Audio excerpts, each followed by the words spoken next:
Dahil sa panibagong update ni Meta ngayong March 16 talaga.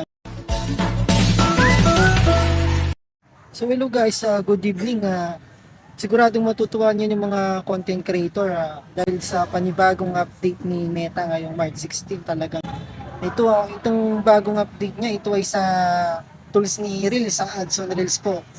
Dahil madadagdagan po ang earnings na ibibigay ni Meta sa ads on Reels basta't original lang yung mga upload, hindi re-upload, hindi galing sa ibang content creator na ini-re-upload mo.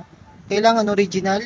Siguradong dadagdagan niya po ito ng boost sa earnings. Kaya abangan natin to sa March 16. And then sa mga hindi pa monetize dyan sa ads on Reels, mas lalo nyo pa pong sipagan mga ka-gamer vlog ang pag-upload ng mga ng mga content.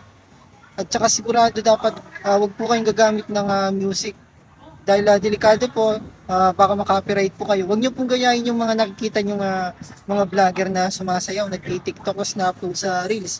Huwag niyo pong gagayahin yung mga kagayang vlog, sigurado makopyright po kayo. And then pag na-copyright po kayo, mawawala po yung ibang mga tools niyo dahil po sa violation. So yun lang po yung update ko ka JMR Vlog. Abangan niyo po yung full video ko about sa content na to na si Facebook may bagong update sa March 16. Abangan niyo po to guys. Thank you.